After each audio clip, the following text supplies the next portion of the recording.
Science calls him the father of reality. If his gravity is real, we have to ask, is his clock real too?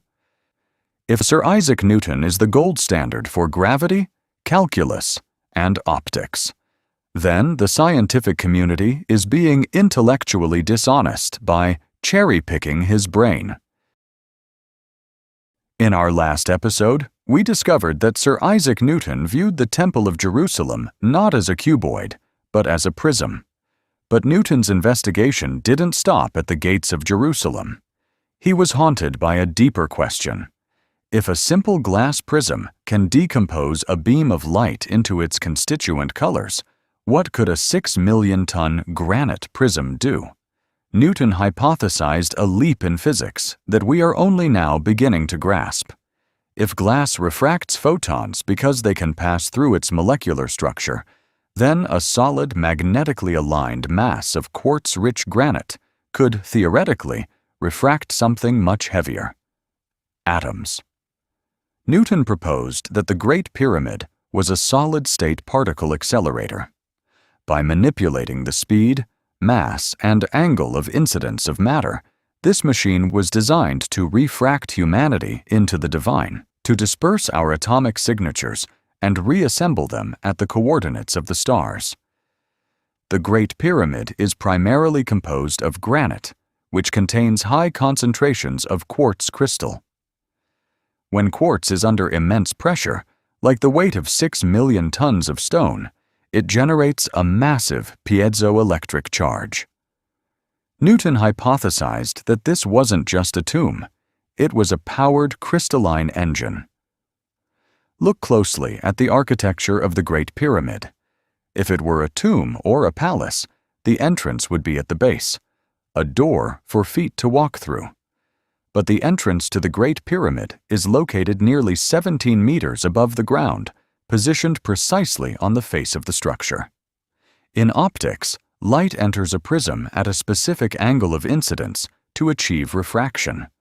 The pyramid's entrance is not a door, it is an aperture.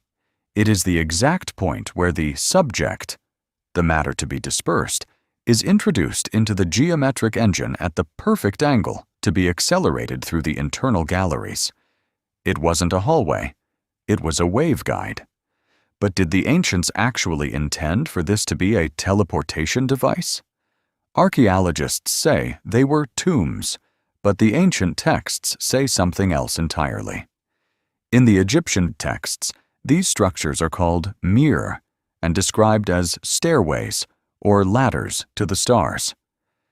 Newton realized that this ladder was a recurring technology in the Hebraic text. We often imagine Jacob's ladder as a wooden tool from a carpenter's shop and the Tower of Babel as a cylindrical skyscraper. But the word pyramid is a modern invention. The ancients used words like migdal or mountain of stone. But Newton identified the Tower of Babel and the Ladder of Jacob as structural similes to the pyramids of Giza. Newton's theological breakthrough was this: the Tower of Babel was the first attempt at an atomic dispersion prism. It wasn't a 2,000-mile-high climb into the clouds. It was a ladder of physics. The Babel project collapsed due to social disorganization. But Giza was the successful second attempt. This leads us to the most uncomfortable fact in archaeology: the silence. If the pyramids of Giza stood in 2500 BC, why is there no mention of them in the earliest Sumerian, Chinese, or Hebraic records? Not to mention the Egyptian records themselves.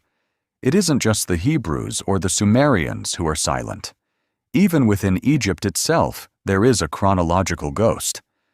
We find no blueprints from the Old Kingdom, no construction logs, no celebratory inscriptions from the pharaohs who supposedly built them.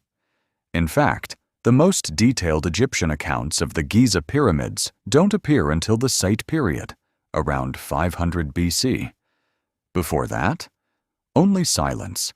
It is as if the most massive structures on Earth simply didn't exist in the Egyptian consciousness. How does a historian write about the glory of Egypt and fail to mention the largest man-made mountains on the planet? The answer is found in the dating. Because the pyramids are made of stone, they cannot be carbon dated. Organic matter is non-existent in their original core. Newton's secret 1660 manuscript suggests a chronology shift. He believed these structures only appear in the historical record around 500 BC because that is when they were built and activated.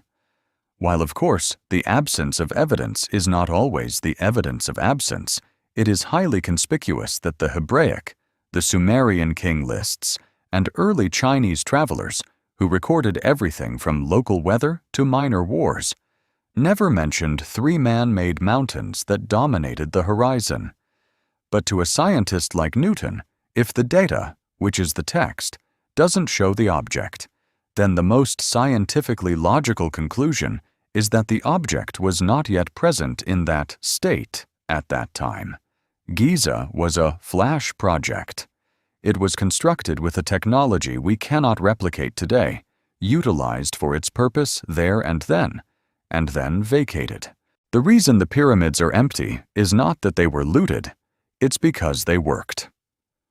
While mainstream archaeology points to the Fourth Dynasty, it relies on contextual dating, finding a bowl or a tool near the site. But as Newton noted, in a structure of pure stone, the only true date is the date of activation. If the pyramids were a flash project intended for immediate exit, their absence from the great first millennium libraries isn't an oversight, it's a confirmation. To prove Newton's chronology shift, we must look to the sky.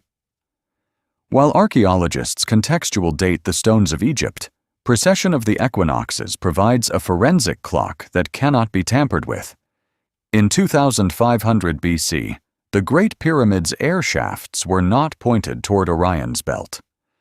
Mainstream theory forces a misalignment, but when we recalibrate the star maps to 500 BC, something miraculous happens. The moment this machine was allegedly activated, the central star of Orion's belt, Alnilam, was in perfect zenith alignment with the primary southern shaft of the king's chamber. Newton wasn't just guessing a date, he was calculating an activation window, the exact moment the atomic ladder was perfectly in sync with its celestial coordinate. This is the strongest part, scientifically, of Newton's chronological theory. The precession of the equinoxes. Because of the equinoctial shift, the position of the stars in the sky changes over a 26,000-year cycle, and that's the math.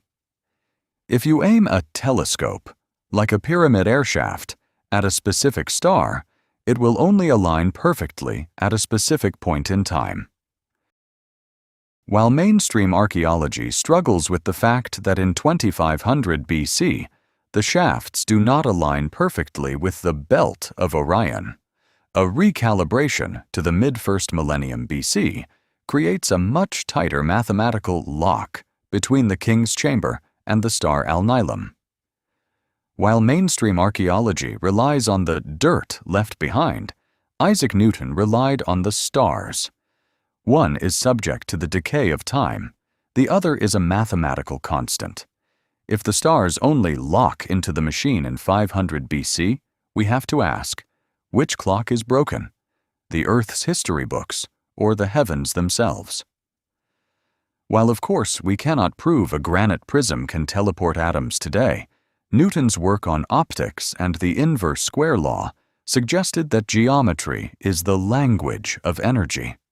If the geometry is perfect, the energy follows. But why was Isaac Newton, a man of such rigorous logic, so convinced that a stone prism could actually breach the heavenly veil? The answer lay in a single, cryptic observation in John 10. And Newton, a theologian, was driven by this verse, in which Christ stated, "He that enters not by the door into the sheepfold, but climbs up some other way, the same is a thief." Most theologians hear a moral warning about salvation, But Newton, the physicist, decoded a technical confirmation. By identifying a thief who climbs in by another way, Christ wasn't saying the feat was impossible. He was confirming that a secondary access point, a geometric or other route into the divine realm, actually existed. You cannot be called a thief unless you have once stolen. To Newton, this was the ultimate proof. The climbing up was not a metaphor. It was a reference to the ladders of antiquity. The Babel project, the Jacob's Ladder event, and the Giza prisms were all attempts to use another way. And by virtue of there being a thief, it meant the attempt had been successful. Christ didn't deny the technology was possible. He identified the cost of using it. In any case, the first attempt, the Babel project, had been divinely disbanded because it had been shown to be feasible. The builders didn't disappear into history. They refracted out of it. Newton's final conclusion was that the architects of this atomic ladder were a race whose biology was as advanced as their physics, the Nephilim. They used the Giza prisms to ascend, leaving behind empty stone shells that have baffled humanity for 2 millennia.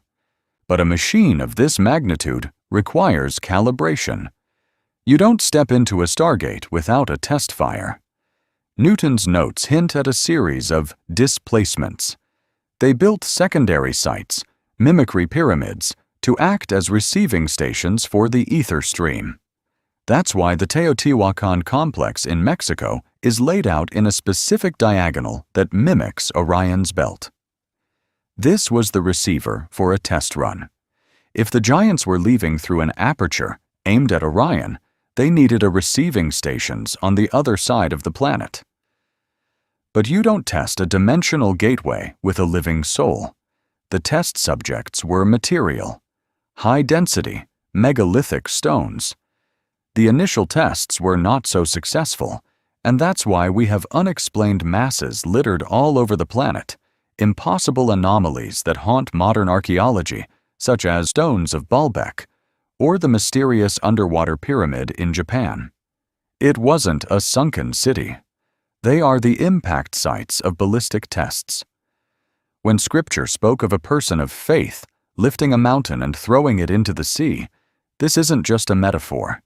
It's a description of gravitational displacement. The mysterious undersea pyramid, scripturally linguistically known as a mountain, was not built there. It was teleported. Critics may point to the narrow, cramped passages of Giza and ask, how could a race of giants even fit inside? But this is a misunderstanding of the tech. The entrance wasn't a hallway for walking. It was an aperture for streaming. Much like a modern particle beam is focused through a narrow magnetic lens, the giant's physical form was likely phased or compressed into a state of pure information before ever crossing the threshold. The acceleration didn't happen inside the stone. The stone provided the gravitational squeeze required to pull the subject through the needle's eye. They didn't walk into the pyramid. They were refracted through it. We don't see the giants anymore today because their machines worked. But to find the proof of their existence, we don't need to dig in the sand of Egypt. We need to dig into our very own DNA. The modern scientific community lives in a state of convenient amnesia. They worship Newton's laws as the absolute foundation of reality. They call his calculus perfect and his optics unassailable. If the man was sane enough to map the heavens, he was sane enough to see the thief leaving through the Giza aperture. If science has said he was sane, then the 500 BC exit wasn't a theory. It was a reality. And that same door is still there. To be concluded in Part 3, the giant signature.